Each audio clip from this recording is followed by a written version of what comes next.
What's up, YouTube? I thought I would do something a little bit different. I was kind of thinking something unique to do today, and decided I was going to take the top 68 decks, I think, on MTG Goldfish and throw them onto my very own tier list now that we have Modern RCQ season upon us. Maybe you're thinking about going out and playing in some RCQs, qualifying for, I think it's Atlanta at the end of like November, something like that. And wanted to know what to expect in the modern metagame, what you should think about, what you should consider playing, what should be on your mind, what you should prepare for. Yeah, prepare for. Blah blah blah blah blah. So yeah, let's attack it. We're gonna go through all these. It's gonna be like pretty brief breakdowns. So if you're expecting like a full detailed dive on the decks, wrong tier list. But if you wanted to see like my thoughts on how these decks position, based on what I've seen, this could be an interesting watch. Try to keep the video pretty short. The tiers that I threw up here, S tier is like, you're probably going to see this at your RCQs. It might not be a ton of it, but it's very likely to be in the room. Keep an eye out for it. You need to know how to play against it. Or if you're like me and you play on Magic Online a lot, maybe consider renting and running a league with this deck to get a better idea of how it operates, because knowing what your opponent has available can also help fight against it. The A tier, viable, have a plan for it, means decks that you're less likely to see, but are still popular enough or a good enough choice to spike an event that there's a reasonable chance that you could run into it. And it's good to have some sort of a plan in mind, a sideboard plan or a general game plan to attack that matchup. B, what I like to call the specialists. These are the people that have really, really devoted their time to like nailing down an archetype. And so these are going to be decks that, in the hands of the right people, can be an absolute menace on any sort of a tournament room. C tier, time to time, the decks that'll show up every now and then. You'll find somebody that kind of has the deck for fun, plays it every now and then, or this is somebody's first modern deck that they decided to throw together. And then D, in our hearts forever, the decks that I wouldn't even bother coming up with a sideboard plan. If you happen to run into it, either A, terrible luck and you just got like swept by something that should never be in the room, or B, you just run it over because it has not kept up with the time. I know a few of the cards here, a bunch of the cards here are kind of blurry, so I've tried to have the image in as best as I could as some of the iconic cards. And obviously, I'll mention what the deck is as soon as I start moving the pieces around. So we'll just start at the very beginning. The cards, I think, are in alphabetical order, but not necessarily the deck. So we'll talk about the card and get rolling. So first off, Ad Nauseum. For me, I think Ad Nauseum is like somewhere between C and D tier. I'd say a few years ago when the deck had access to like Simian Spirit Guide, I'd put it in the specialist tier. Like the people who are really good with Ad Nauseum could absolutely spike an event. Nowadays, I think the card quality of Ad Nauseum has really fallen off, so it kind of drops it off of that B tier. I think I'm actually gonna put it in D tier. Like, I don't even think there's people playing Ad Nauseum for fun every now and then, really. There's not like a viable shell. So I think I'll throw it down here. Kind of the same thing with Griselbrand. Like, since the introduction of cards like Flusterstorm to Modern, Griselbrand's gotten significantly worse. Combine that with the fact that, like, one of the top decks in the format is Scam, so having access to a double Thoughtseize on turn one is pretty backbreaking for the deck. I think I will put it ahead of Ad Nauseum, though. I'll have the highest ranking in that tier. Sorry, backwards on the screen.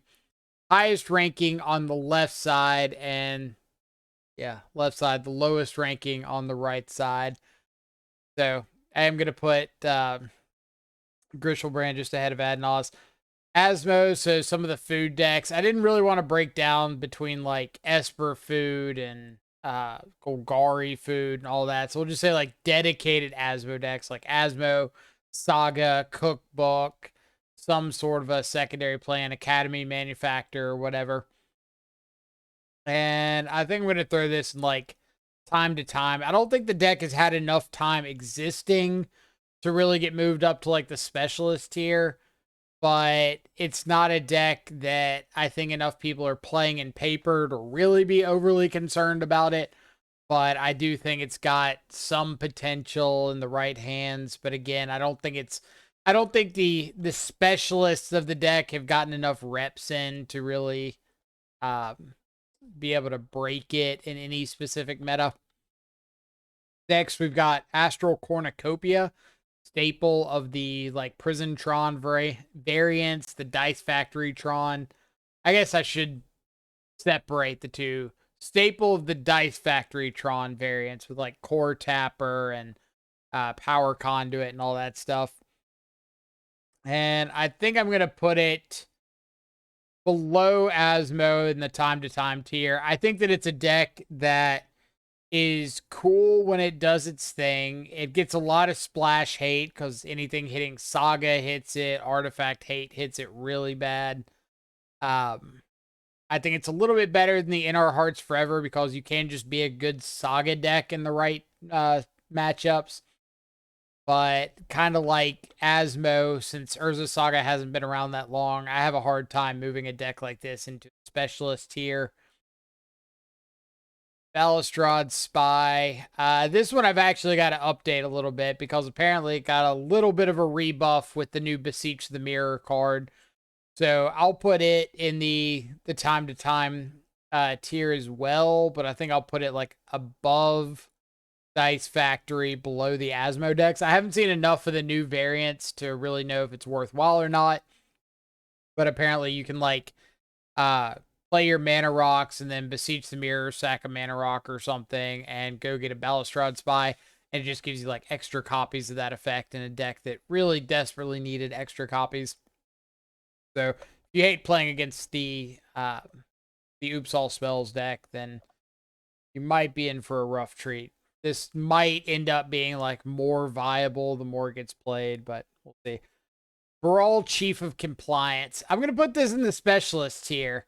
I think this is going to be our first specialist deck. I think Storm, Gift Storm is a very, very strong deck in the right hands. Obviously, we've seen players like Caleb Scherer have good results with Storm for years, even after people thought that the deck was mostly dead. There have been several other like Paul Muller style players that have had really good results with Storm, even when it hasn't been as popular. And I think that the deck, even though it picks up like a little tool here and there, it picks up Flusterstorm, it's picked up Aria Flame in the last few years. It's picked up a few new cantrips like Preordain. I think that the premise of the deck is still enough intact that the people who really run circles with the deck can still make some rooms miserable. Cabal Coffers, so the mono black Coffers deck. Oh, we're going to see a lot of decks kind of fitting this cough there. Fitting this mantra of being like good enough to maybe be in the specialist group, but I just don't think that they've been around long enough for people to really have consistent, tried and true results. So I'm going to put it in time to time, but I think I'm actually going to put it over Asmo. I think it's just a much harder premise to interact with, like your opponent making some absurd amount of mana. And then even if you have effects like Blood Moon, they do just run a lot of basic lands, can still cast a lot of the Karn the Great Creator, One Ring, what's its name, Shieldred type effects. But I don't think the deck has been around long enough to be a specialist deck unless you're oh my god, why am I blanking on names? Oh, I'm gonna get flamed in the comments for not remembering names. Trellin. Unless you're Trellin, you're probably not a mono black specialist yet. And I don't think the deck's like popular enough to see consistently at big events to have a plan for. And speaking of decks that I don't think are popular enough to consistently have a plan and see, Calibrated Blast is pretty up there. I really want to put Calibrated Blast in D tier because I think the deck is... I hate the premise of a coin flip deck, and I get that you're a little bit better than coin flip odds, but at the same time, I've seen the deck fail so many times by just like turn 3 Calibrated Blast, flip into another Calibrated Blast, 3-ball you, turn 4 do nothing, turn 5 Calibrated Blast, flip into like a Throes of Chaos, and you're like, them's the beats. So I have a hard time putting it like in time to time. I feel like that gives too much respect to the deck, but I'll put it at the very bottom. I do think the deck's very, very gimmicky, and for that reason, I'm wanting to put it a lot lower. Next is humans. I have a separate spot over here with a Disrupting Shoal. Is that the name? Not Disrupting Shoal. The White Shoal, Shining Shoal. I have another one for Shining Shoal for specifically like the mono white variants. This is more like the 3, 4, 5 color humans. And I think I'm going to put it in D tier. The deck is good if it's like unexpected and if Meddling Mage and stuff like that's good. I'm going to put it like at the top of D tier. I think this is the deck that can very easily jump from D to C or even D to B if people have been like really keeping up with like Meddling Mage names and are dodging Fury matchups. But with decks like Scam, Blue-Red Murktide, the Omnath decks, just all sitting at the top of the meta, I think humans pretty well behind. It's prime time. So next up we got Hammer Time. Hammer Time I think is going to be our first inclusion in A tier. If I could go ahead and like separate A tier, I'd put it a little bit on the lower end. But I do think it's a deck that you need to have a game plan for. There's usually at least a Hammer Time player in every room, and somehow they manage to find their way up the tables. But it's certainly a deck that you want to have a known sideboard plan for. And a lot of that is actually because, in my opinion, the deck is so consistent at putting a really good amount of pressure on you quick that if you don't have a plan in mind before the first turn during sideboarding, you really don't have time to develop something over the first few turns. Like, you're just going to be too far behind. So you need to know what you're looking for, what your plan of attack is, or plan of defense if you're especially on the draw. Condescend, Mono Blue Tron, like the iconic specialist deck, in my opinion. When you look at like Trellin and Shock Troopa and some of these people that have pioneered Mono Blue Tron over the years on Magic Online and like really been the forerunners, I think it's a deck that if I'm up against one of them, I do not feel comfortable in the slightest.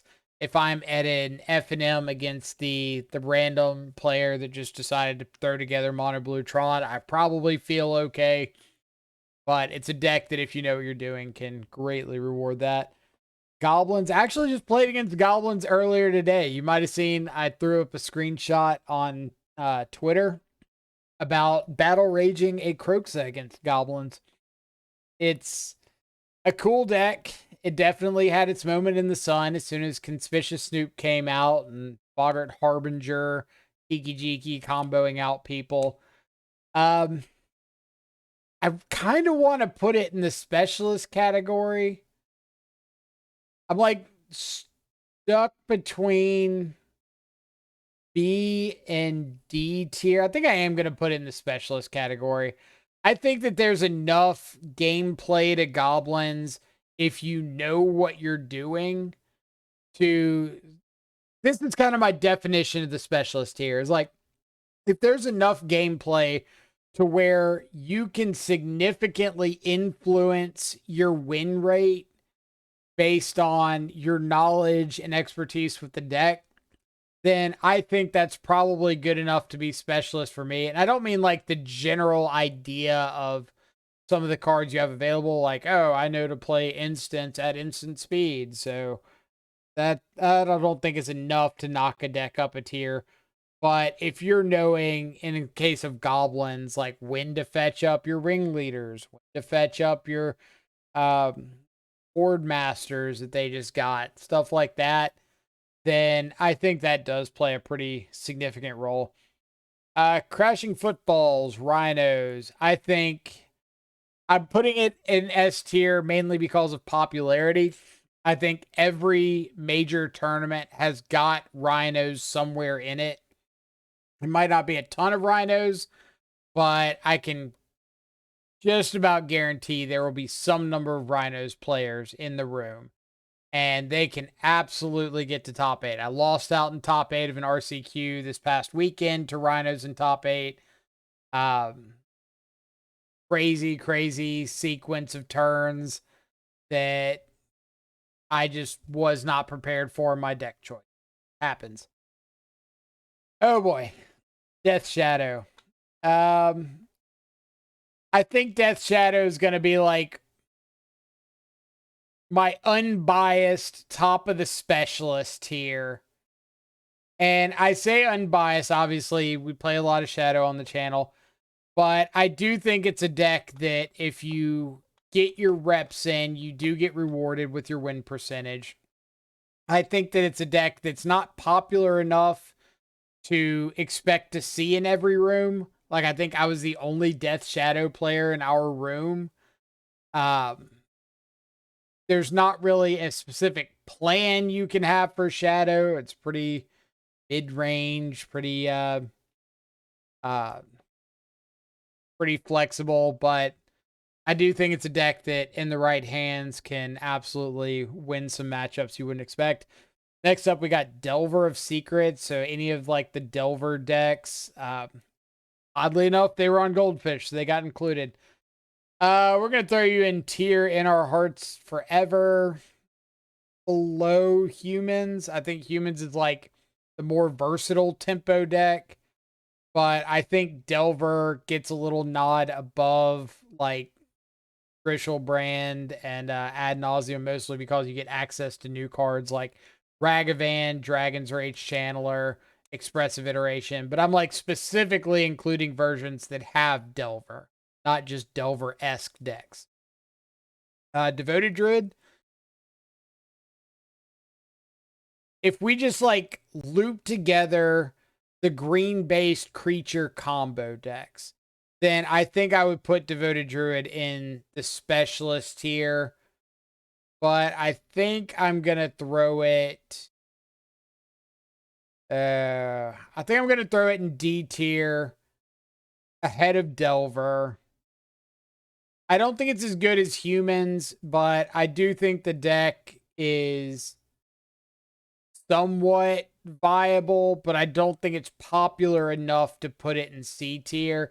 Like, when I say time to time, I mean, you might run into this deck every few events or randomly at like an F&M.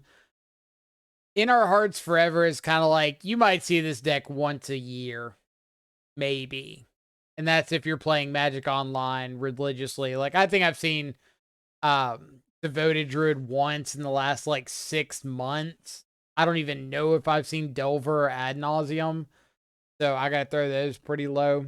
Enchantress. Enchantress I'll put in time to time. I'm gonna say below Asmo. I'm gonna put it above Oops All Spells until I see more out of Oops All Spells. Like, if that deck with Beseech the Mirror is better than I think it is, then I'll have to go back, revisit, move it up. But until I see it and see results and see what the deck looks like, I'm going to have it down here. Ephemerate. I'm going to put some respect on Aspiring Spike here and say, if you're a specialist with Ephemerate decks, I'll give you the benefit of the doubt. Not necessarily like Bant Blink, but just Scam Blade, like the black-white Ephemerate decks, things like that. If you're knowledgeable about when not to get Cauldra, that'll swing your win percentage a bit. But I think Ephemerate in general is like a card that mostly bugs me, but it's good enough to like somewhat be viable. I could see it in C tier. Like, the difference between B and C tier really isn't that B is stronger. It's more that B in the right hands, I think, is more problematic than C. And I think Ephemerate decks in the right hands are more problematic than C. Glimpse of Tomorrow. I know somebody was playing Glimpse recently, streaming. I think I'll put it D below Delver, ahead of Grishelbrand. I mean, any sort of like gimmicky deck like that is gonna be solid-ish occasionally if you run hot, but I think the decks above it typically don't have to run hot, and the decks below do, and this is kind of in the middle. Like, you're gonna get some sort of value by just blinking a bunch of tokens and lands. Glistener Elf, another one of these definite specialist decks. I'll put it below Storm and above Mono Blue Tron. So I think Glistener Elf, like in the right hands, is a very, very good deck. It lacks a lot of the tools that other decks have picked up, and it's definitely not the strongest in the current meta, with cards like Solitude, Leyline Binding, Unholy Heat getting printed. What's it called? Bowmasters, stuff like that. Fury. But I do think it's a deck that I still don't want to run into in the hands of Aaron Barrich or Ross or someone like that. Let's see. Goblin Bushwhacker. So this was like the Boros Convoke decks. The ones using like Venerated Loxodon and that sort of stuff to go wide with a bunch of tokens and then have a Boros Bushwhacker or a Reckless Bushwhacker, Goblin Bushwhacker, Reckless Bushwhacker. I'll throw these in time to time. Head of Enchantress, below Asmo. I think these are better than Enchantress. It's a deck that shows up occasionally because like people are going to their first Modern event. They've got a low budget. Throw together like a mono red Bushwhacker aggro deck with tokens or Boros aggro, whatever the case may be, and get some wins that way. And if you haven't seen the deck before, it could create some problems, but most decks that are above it, if they just kind of go about their game plan without being too stupid with their life or like their interaction, then I think they can kind of handle it. Charbelcher, we'll put it right here with Spy. I think Charbelcher's better than Spy, again, because I haven't really seen much out of the new oh, why are words so tough today? The new Oops All Spells decks. I haven't seen enough out of those. Charbelcher, I think, is like a little more consistent. Might actually put Charbelcher above Enchantress. I think Enchantress is annoying, but I think Charbelcher probably wins more because you got like the cheese factor. So Goryo's Vengeance. We'll just like loop all Goryo's Vengeance decks kind of together. And I think I'll put it up. Yeah, I like this spot. So below the Asmo decks, above the Bushwhacker decks. So you've seen some of these Rakdos, Goryo's Vengeance decks that are using like the Asmo food plan and then throwing in Goryo's Vengeance to just like turn 1 Cookbook, turn 2 ditch an Emrakul, Goryo's Vengeance it, or ditch a Yargle and Vengeance it. And those are kind of cool, I guess.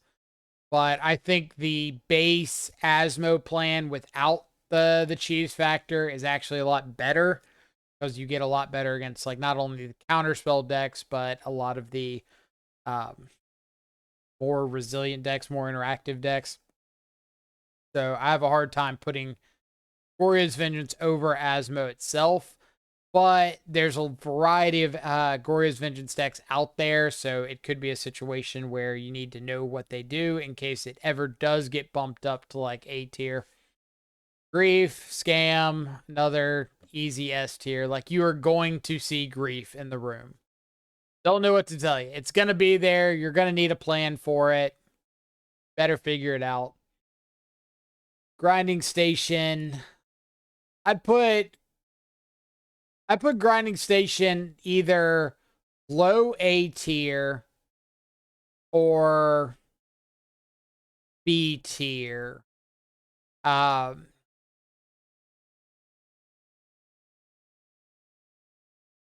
Man, that's a close one. It would either be like right towards the top of B tier or low A tier. I think I'm actually going to put it B. I think the deck is really, really good, but I don't think that a lot of people have had continued success with it. You see like Corey Baumeister playing with it all the time, doing well, but that's kind of like an exception, not the rule. So I think I'm going to put it B tier, and I think I'm going to put it... If I could put like 1A and 1B with Shadow and Grinding Station, I would. But I think I'm going to put Grinding Station right below Shadow. I just think there are more people putting up results with Shadow than there are Grinding Station.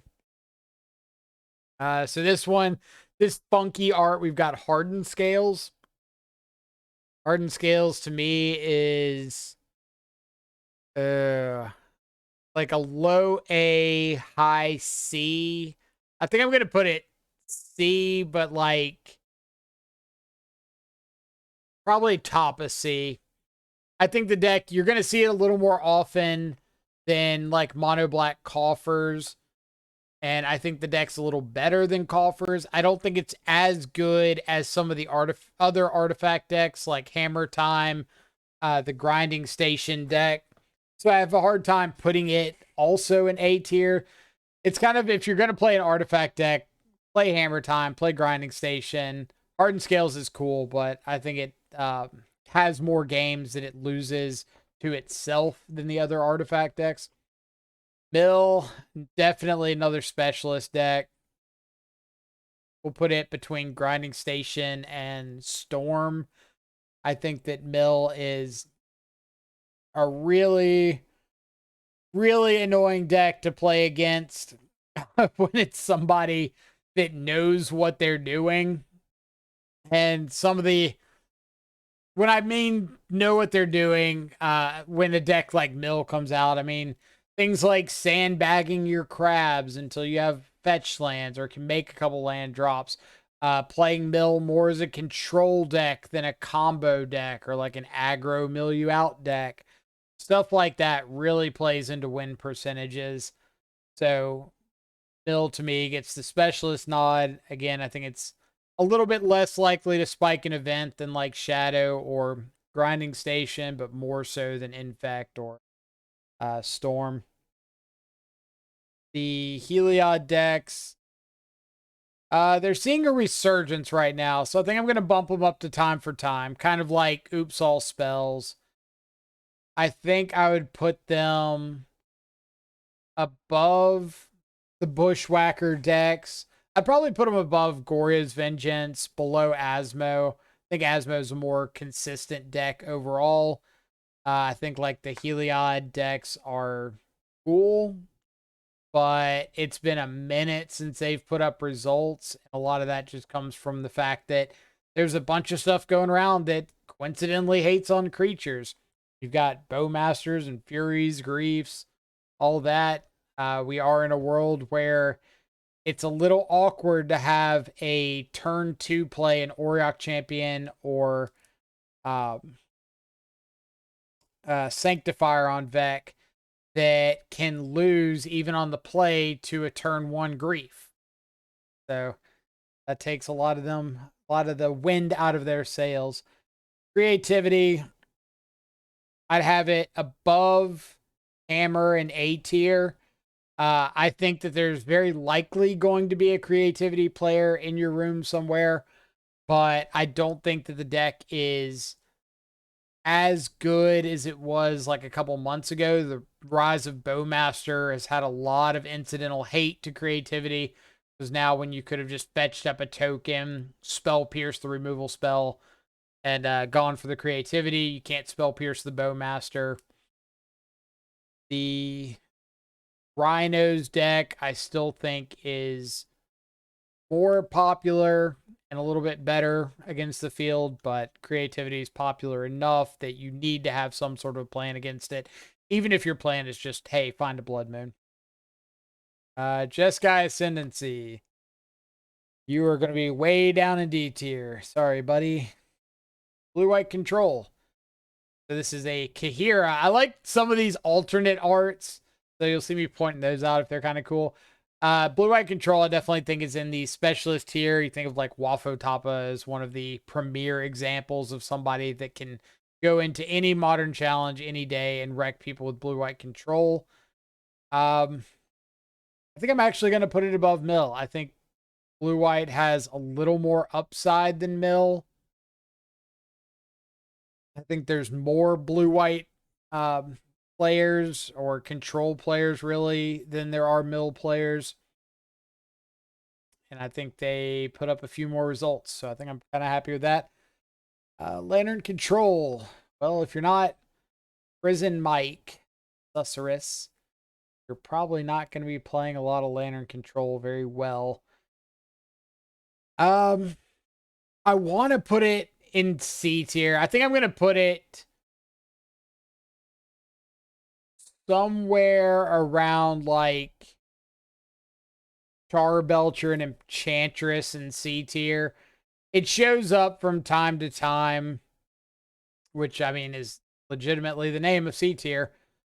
But I think that it's a deck that has gotten a lot of incidental hate recently. Like if you're hating on artifacts against Hammer Time and grinding station, stuff like that, you're going to have pieces in your deck to hate on Lantern of Insight. And unfortunately, the deck, if it doesn't get Ensnaring Bridge consistently, kind of drops off in power level. So I think putting it below Charbelcher is fine. I think Charbelcher having like the more explosive draws and the catching your opponent stumbling is a very big factor here. Burn, definitely A tier. Almost S tier. Like, actually, I think I am going to put Burn bottom of S tier for now. I think every room has got somebody that plays Burn, whether it be like a new player trying out decks, whether it be somebody who's just seeing what's going on. I think you can't go to a tournament and not see a Burn player. So you got to remember, this list isn't necessarily, it's a combination of power level, popularity, and how likely you should be concerned to see it on the other side of the table, I guess is the best way of putting it. So Burn is a deck that I think on power level alone probably isn't winning a bunch of tournaments, but popularity is through the roof, especially if you're in the southeastern United States. There's Burn players. You can throw a rock and hit 7 Burn players. And then how concerned should you be if it's across the table from you? It vary. Like somebody that knows what they're doing with Burn is going to give you a tough time. Somebody that throws lightning bolts at your face into your Death Shadow. Taxes. I think I put taxes. Specialist. probably above Storm. There's players like Errett that have played a lot of taxes that give more trouble than some other taxes players. So I do think there's enough percentage points that you can win or lose based on your play choices. I don't think the deck is like powerful enough to be an A tier. I do think you see it from time to time, so it could be in C tier, but I think the people who play taxes consistently and well would be in B tier. So I'm kind of going off the higher of the rankings here, like popularity wise, it's C. Worried to see my opponent turn 1 Plains Aether Vial. The Elemental. Sorry, buddy. Probably above Adnaz, below Grishelbrand. Like,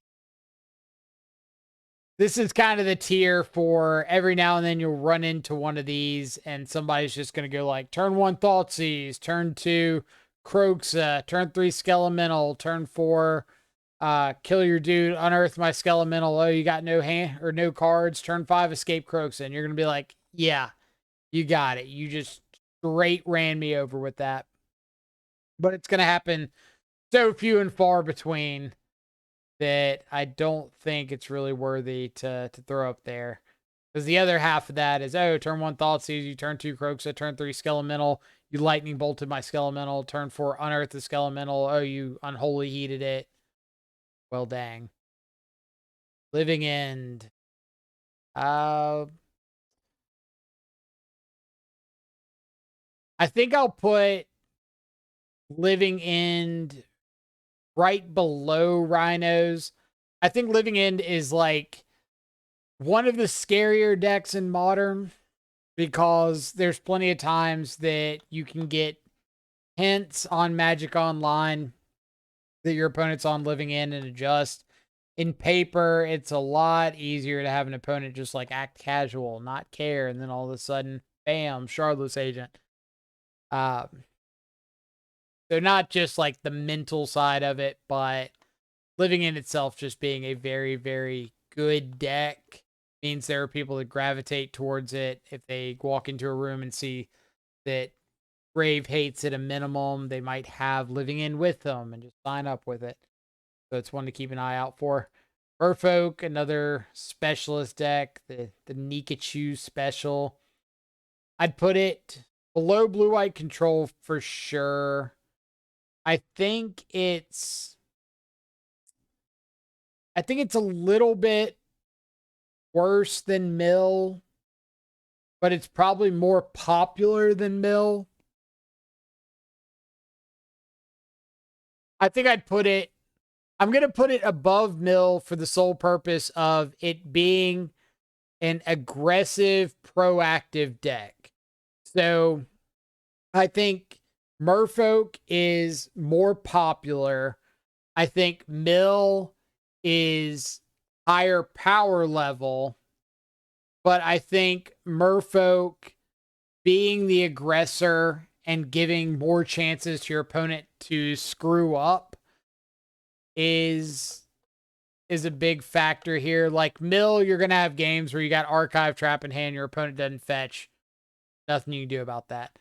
Merfolk, if you look at it a hand and it's just like 2 lands, Aether Vial, double Lord, Violin, Tide Shaper, you're like, yeah, you can't win. I don't care what you're on. And so I'm going to go with that as being kind of the deciding factor there. Rakdos Sacrifice, throwing you in our hearts. You're going to be above Delver, below Devoted Druid. Again, proactivity is very nice. The deck's really cool to see, especially like the Goblin Bombardment variants, but it's not a deck that I expect to see ever for any reason. You'll notice a lot of the decks that are way, way down are decks where you're having to like consistently remember triggers and the stack, how things are resolving. So like Jeskai Ascendancy, little less so with Griselbrand, but Glimpse of Tomorrow, the Sacrifice deck, Devoted Druid, like, you got to know how things are being sequenced. And over the course of a long tournament, that's going to be a problem to keep up with. Murktide. I'm going to put Murktide below Scam, above the Cascade decks. I think it's the kind of deck that people picked up right after like Ragavan came out or right after the deck started getting popular and have just never put it down. You could say it's a specialist deck. Like, I think it could go anywhere between S, A, and B. And it's not a question of power level. It's a question of you could be in B tier if you got a player like Mengucci showing up to your tournament with it. You could be in A tier if the meta is hostile towards it because people are still going to play it. And you could have it in S tier if you got people that really enjoy the deck, like playing it, have played it for a bit, because you do have reasonable matchups into like the Cascade stuff.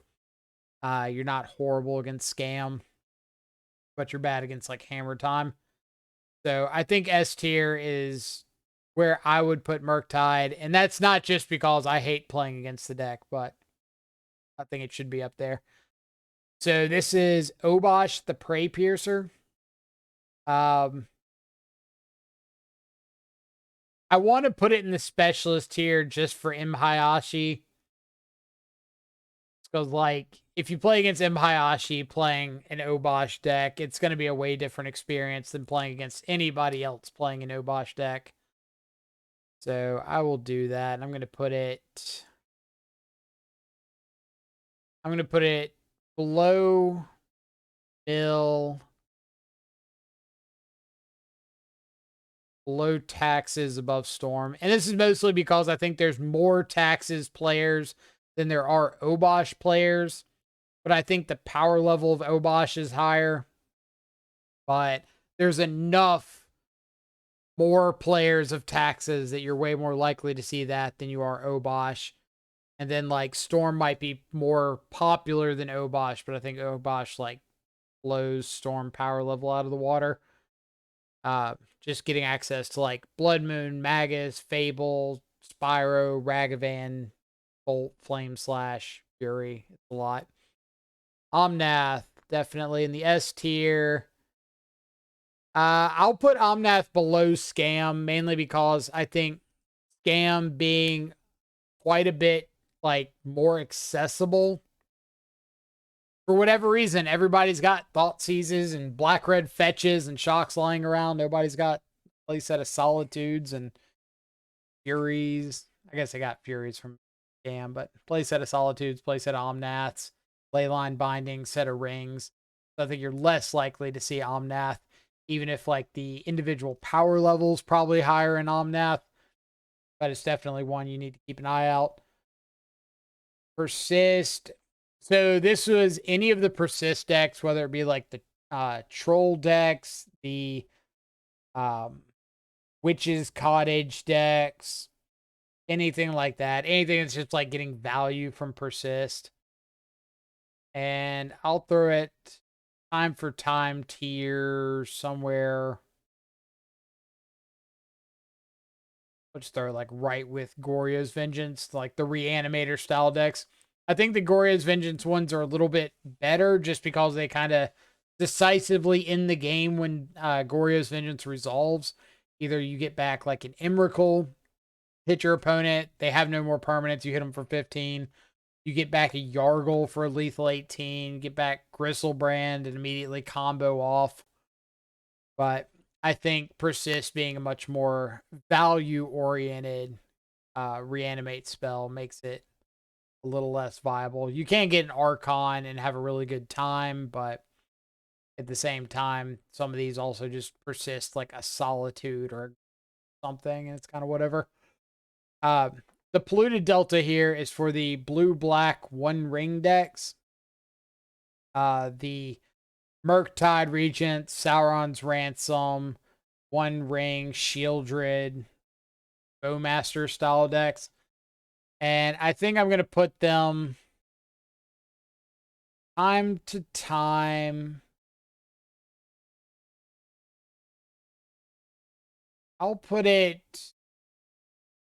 I think this is like a paper versus online thing. I think in paper, I'd put Hardened Scales ahead of Blue-Black. Online, I'd put Blue-Black ahead of Hardened Scales. So Blue-Black is a pretty popular deck online, but it's not... It put up results for like a weekend and then just kind of ceased to exist. You could have a plan for it, but it's a lot like Shadow in that it's hard to plan for something that doesn't really have a glaring weakness. It just has a bunch of things like Fatal Push and Drown in the Lock and Spell Pierce, Bowmasters that might not be the most impactful cards.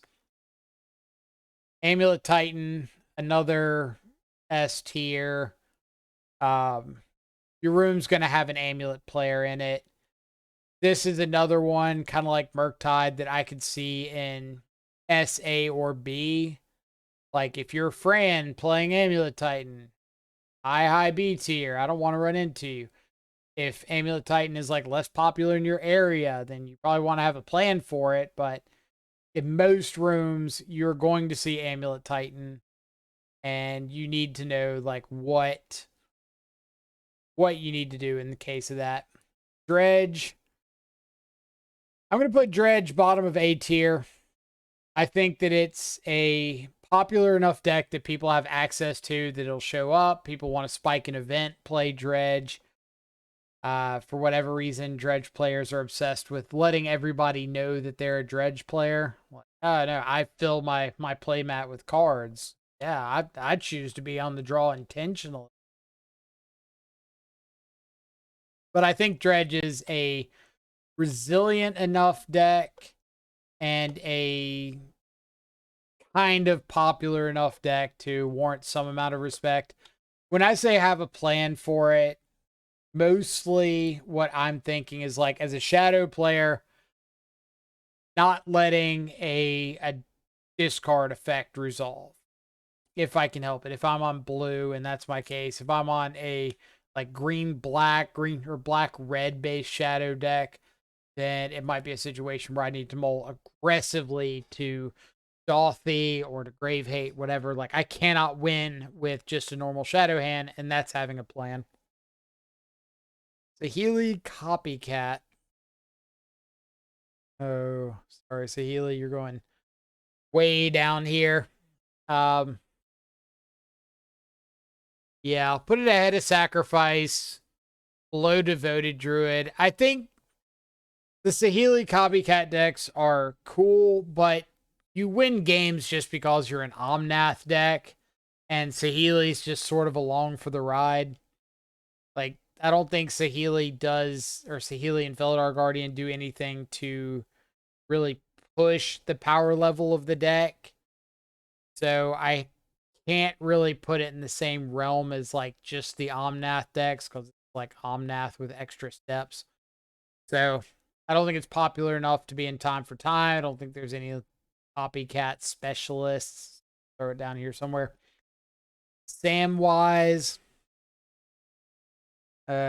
Personally, I want to put Samwise in A tier.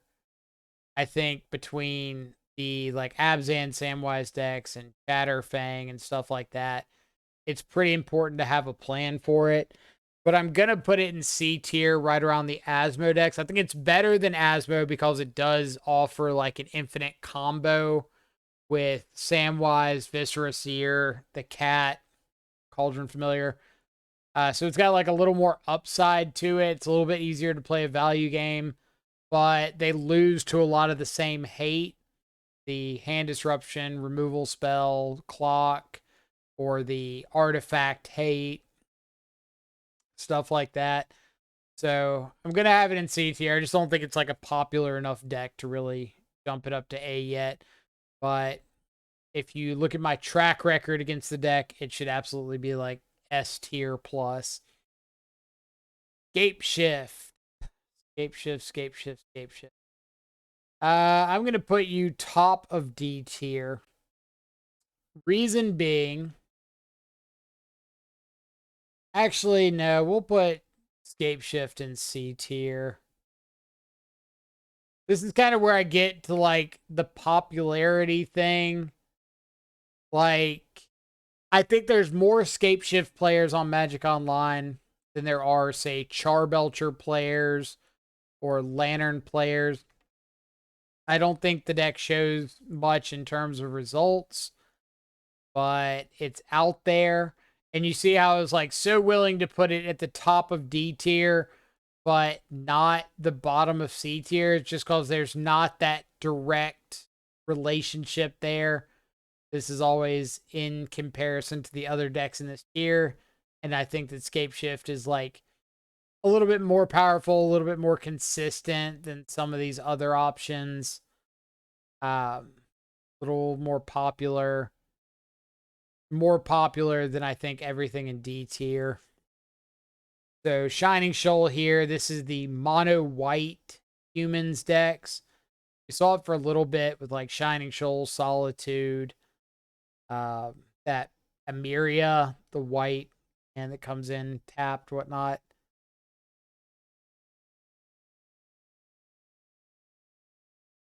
I think I'll put it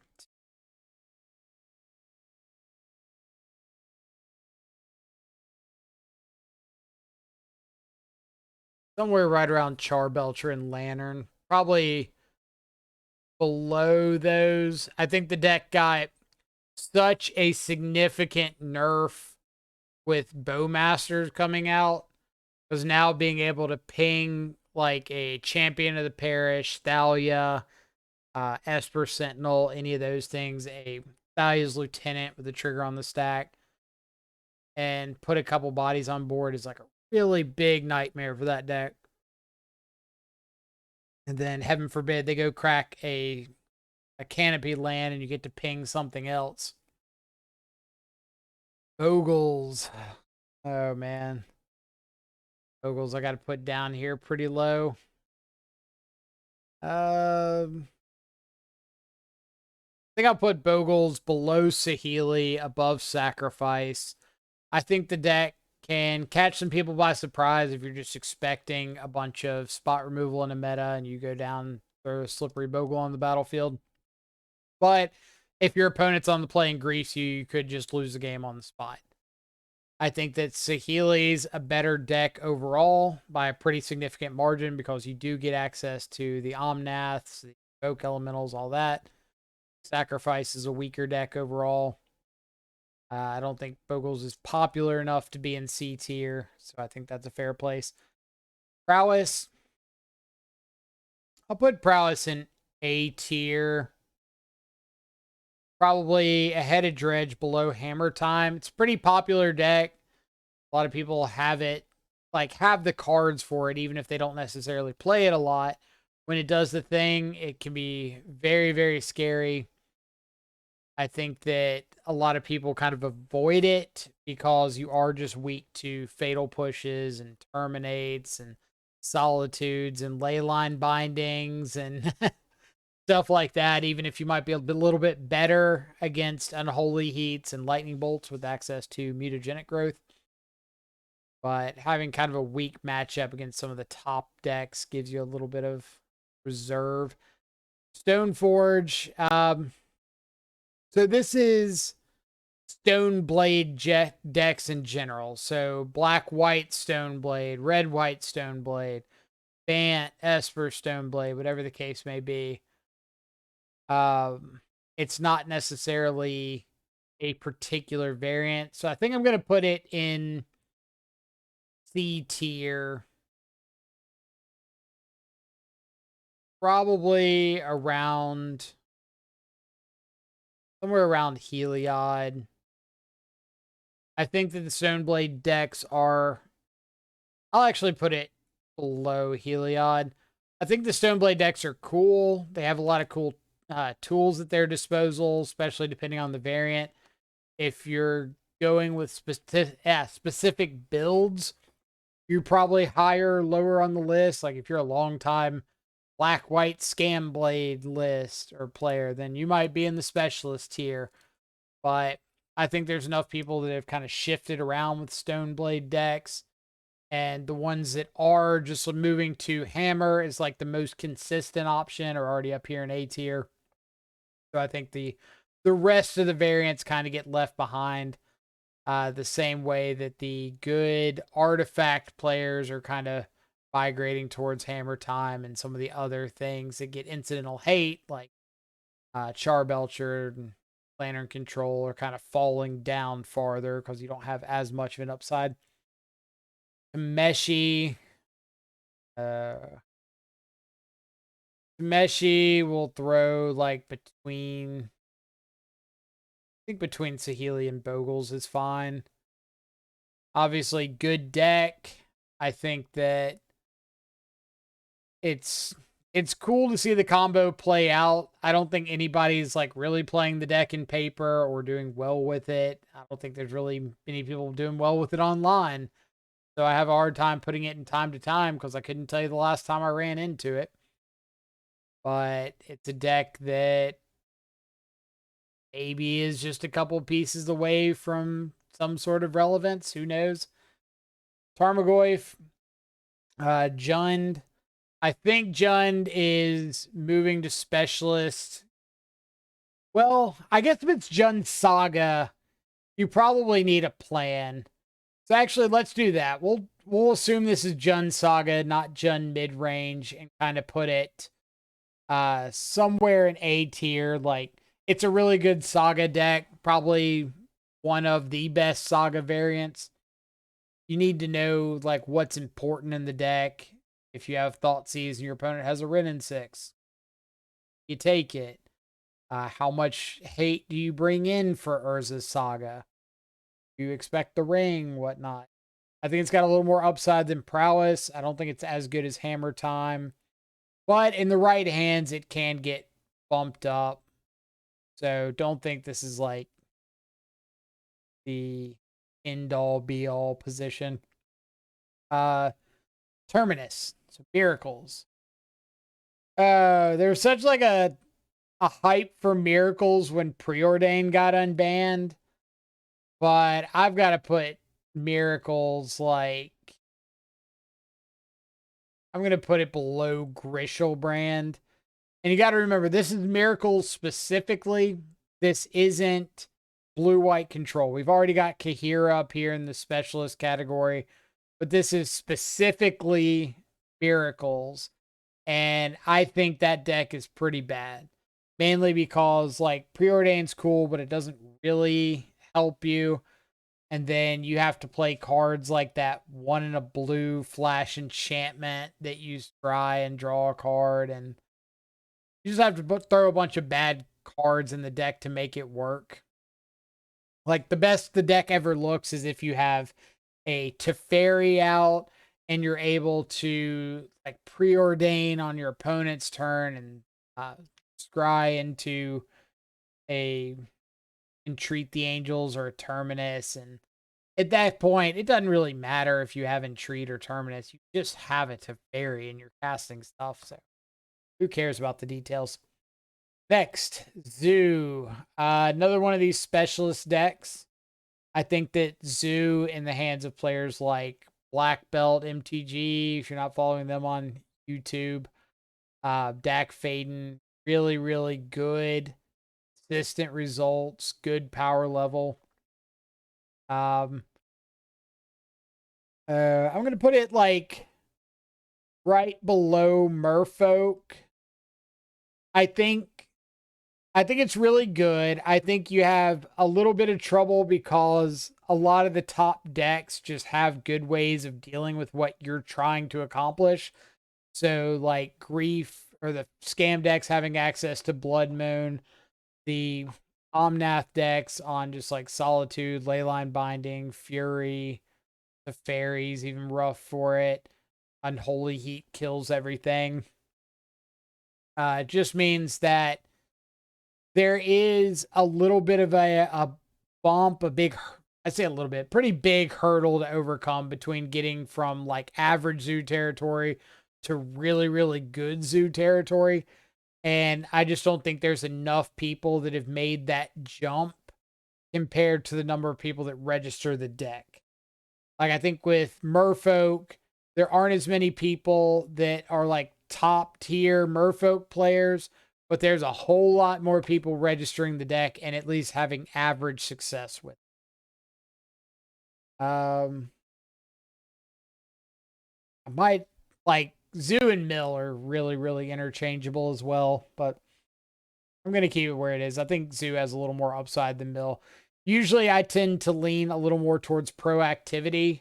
I think that being proactive in a format like Modern gives you a really big advantage. So decks that are doing something aggressive, a lot of times I'll put over the less aggressive counterparts.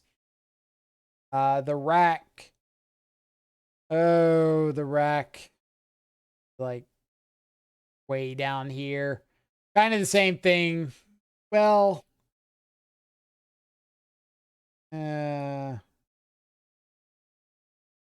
up some thoughts here. Started thinking about like these other decks, Miracles and Griselbrand, and how concerned am I to actually like run into those decks? Not very, but the rack can very easily cheese you out. So I'm going to put it with Bogles. I think they're pretty similar. Rack, Bogles, Tameshi, all kind of in that same realm of, hey, we're not going to do anything crazy, but if you interact with us incorrectly a couple times, like we might be able to steal it. Thopter Foundry, so any of like the Urza, Thopter Sword decks. I think they are more popular than Charbelcher, more popular than Scape Shift. Probably similar popularity to Mono Red. Actually, no, I'm going to put it just below Mono Red. I think they're probably similar popularity, but again, kind of the edge to the proactive, aggressive deck. I think that the Thopter Foundry Urza decks are cool, obviously, or I wouldn't have taken the time to put it on my tier list. But again, it's one of those things, people are unnaturally afraid of artifacts. So anytime you have an artifact based deck, it's probably going to be a little bit lower on the list than it like realistically will be in a room. Thought not. Eldrazi-tron. I think we're throwing you parts forever, but I will put some respect on Eldrazi-tron. I'm gonna put it right below Saheeli. Kind of the same reason I mentioned earlier, like Saheeli just being a knockoff Omnath deck, I think gives it a lot of bonus points here in power level. And Eldrazi-tron being a deck that if you do happen to see Tron, deck's fantastic. If you don't see Tron, deck's pretty lacking. It got hit really hard by MH2, bringing things like, what's it called? Unholy Heat, Solitude, Fury, stuff like that to the format. Then add on to that the addition of things like Leyline Binding, Blood Moon being one of the most popular cards around. I do think it's the kind of deck that could get a boost if Karn the Great Creator and the One Ring really help it out, but hadn't happened yet. So we shall see. Affinity. I don't think there's any like affinity specialists. So I'm gonna put it time to time, but I'm gonna put it like right up here with Hardened Scales. You'll see a lot of the time these decks that kind of have a similar premise get paired together. And I wish I could say that's just because they were similar, so I threw it together. But realistically, when you look at like the bell curve of modern play, then it makes sense that decks that are doing something kind of similar are going to find similar success in similar metas and are because they're going to have like a lot of the same supporting tools around them. They're going to have a lot of the same payoffs or same troublesome cards to play against, things like that. So it's not really that surprising that the player base that enjoys that style of decks would kind of bell curve out and divide between those. So you see it with like Hardened Scales and Affinity. You see it with Goryo's Vengeance and Persist. Up here with Living End and Rhinos. Things like that. Where just kind of works out that they're in very similar positions. So this is Twiddle, I believe, for Twiddle Storm. I think it depends how popular your Pioneer base is, honestly. You got a bunch of Pioneer players in your area that are all playing that Lotus Field deck in Pioneer, then they probably have a pretty easy transition over to Twiddle Storm. But if not, I think it's a little gimmicky. I think it's popular enough that you'll see it, like C tier says, from time to time, but not popular enough to have many specialists or bump it up to where like you have to have a plan for it. Just be aggressive, proactive. Underworld Breach here is for the fair breach decks. We did like the unfair grinding station breach deck, even though that deck can have some very scary draws. The fair breach decks would be, they showed up for a while, the Jeskai decks with Ragavan, Darcy, Ledger Shredder, Teferi, Breach. I think they're really, really good, but they've fallen off a lot since the introduction of cards like Bowmaster. So I think I'm going to have to put them D tier, below Asmo.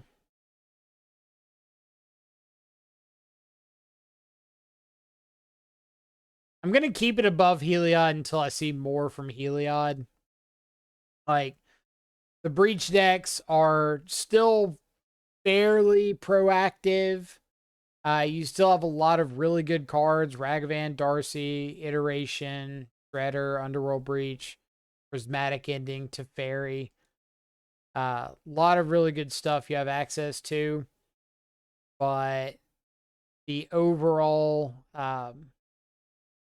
impactfulness, I guess would be the best way of describing it, of the deck against current Modern is a little lacking. When you have your opponent like turn one scam a Grief and kind of staring them down like, okay, now what? Tron.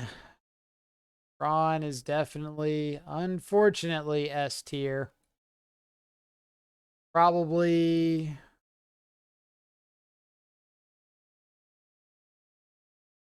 pretty interchangeable with Burn. I think I'm going to put Tron ahead of Burn. I think there's more people that'll register Tron than Burn. But if you manage to go into a tournament room and you don't see somebody on Tron trying to ruin everybody's day, then please send me a message and call me out on this, because I don't think I've ever been in a room without a Tron player.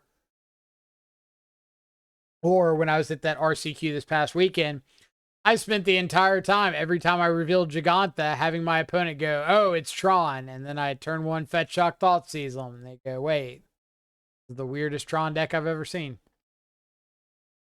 Utopia Sprawl. So like Ponza style, ramp from 1 to 3 decks. I think I got to put this in our hearts. Like over Tameshi, below Eldrazi Tron. Blood Moon, if you have not played a lot recently, has just fallen off tremendously in power level. Not because the card's not good, but because everybody has got ways of dealing with it. You go through the top tier, like half the reason these decks are S tier. Grief is a Blood Moon deck. Omnath, unless you cheese them, has got easy access to basics, Wrenn and 6, Besage You, Teferi Bounce, Leyline Binding, Prismatic Ending. Murktide is a Blood Moon deck. Rhinos is a Blood Moon deck. Living End has the Land Cyclers. Primeval Titan, or the Amulet Titan decks have got Besage You, or if they're on the play, they can just outrace Blood Moon. Tron's got Besage Yous and O-Stone. Burn hopefully is quick. But then when you get down to like B tier, these decks start having a lot more trouble with Blood Moon. I think that's pretty telling of like decks positions on here. Wilderness Wreck, another In Our Hearts. We're going to put Wilderness Wreck probably below the Rack, ahead of Sacrifice. It's a cool deck. Like, I wish Expansion Explosion was still good. Haven't really cared about Wilderness Wreck since it got printed because I've always played like blue-based shadow decks that just kind of dunk on your opponent playing a 4-mana sorcery card. It's their own. Witherbloom command. So I threw this in here for the Golgari decks in general. We've seen a lot more Golgari Saga. Players like Electric Bob, Co-Diamonds playing a lot of Golgari. And I think it's done enough to where I'm fine putting it in the specialist tier. The players that play a lot of Golgari, do really well with Golgari, I think have a fine time registering the deck in any environment. I think I'm going to put it below blue-white control. And it's mostly because you're a Saga deck. You have access to a bunch of really powerful artifacts with Saga. Saga itself can just win a lot of games. Like, if you ever played Saga against a scam deck and they didn't have Blood Moon, Saga probably just won the game for you. It's a little more consistent with things like mana, a little better interaction than decks like Merfolk. And people always want to make BGX decks work. So there's a pretty solid player base. This one was the Grixis Triome, a Xander's Lounge. Apparently Grixis Control showing up a little bit. I think that's another In Our Hearts Forever inclusion. Put it like...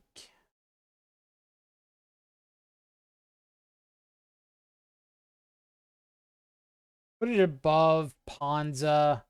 Mainly just because Grixis Control gets access to things like Preordained Now, Archmage's Charm. Flame of Anor was one of the cards that was showing up in some of the deck lists. Snapcaster to an extent. But Expressive Iteration. So you get a bunch of really good cards. You just don't really have much of a reason to go that route. Like, compared to Grixis Shadow, that's got the aggressive tempo-ish creatures, has access to like Murktide, Counterspell, stuff like that. That's kind of a reason to go Grixis. Grixis Control is just kind of playing subpar interaction. And this is coming from somebody who played a lot of like Corey Burkhart style Grixis Control back in the day. The K commands, Cryptic commands, Snapcasters, Thought Scour, and Tassiger. Loved every minute of it, but the deck hasn't really improved in power level since then. It's just shifted around the option. Instead of playing K command now, you're playing Flame of Anor. Instead of playing Cryptic command, you're playing Counterspell. Instead of Tassiger, you could maybe have Murktide, but ultimately, like, the deck still loses to the same things, still has trouble against the same decks. And finally, Yawgmoth. Yawgmoth, I think, is another S tier inclusion. If you were in Louisiana, Yawgmoth is like off the charts S tier over here because, oh man, do people over there love them some Yawgmoth. But I think in a general room, I'd probably put it like above Tron, right around Amulet Titan. I think below Amulet in a generic room. I think for whatever reason, people kind of gravitate towards Amulet Titan a little more. Again, probably the proactivity, a little less reactive, a little less wrist. So I'll put it above Tron, below Amulet, and feel pretty good about that positioning. So yeah, this is like where my current list is. Again, to kind of go over the tiers, S tier. If I'm walking into an RCQ this weekend, I'm going to have some sort of a game plan against these decks. It might not be a perfect plan, but I'm going to have like a general sideboard idea, what I'm trying to accomplish, and expect to run into them. A tier, I want to have a plan. I might not run into them, but I want to know what I need to do if I do run into them. B tier, if somebody sits across from me and they reveal a Kahira, I'm probably saying, dang, this is unfortunate. Because they probably know what they're doing with the deck, and I need to be a little more worrisome about that. So, plan for the worst, hope for the best. C tier, these decks might show up. I highly doubt they're going to make a deep run. So, if you're standing like near the top tables, I wouldn't expect to see a lot of Calibrated Blast or Thopter Sword, Bear Breach, stuff like that. But just know that they show up every now and then. Pretty easy decks to pick up. People want to try them out. And then In Our Hearts Forever, if you run into one of these decks and it beats you, I'm sorry. You just had crap luck for that tournament. There's not really much else to say about it. Like, these decks, I don't want to equate D tier with these decks can't win, because that's not the case at all. These decks can absolutely win, but they're down here because they're not popular enough to be in C tier. They're not strong enough, high enough card quality and consistently to be in like A tier. And I don't think there's anybody that's playing these enough and with enough boost in win percentage to boost them up to B tier. And I know some of these have players that put up results on Magic Online, but it might be like one person and everybody else is off the archetype. And I feel like that's not enough unless you're Madman M. Hayashi and just putting out like 1,000 leagues a day with mono red. But yeah, that's what I got. Let me know what you think, what you would change up on your list. If you thought my list was complete crap, let me know that too. Otherwise, hope you all have a fantastic rest of your day. Stay safe, enjoy some good food and company. I'll catch y'all back live later. Adios for now.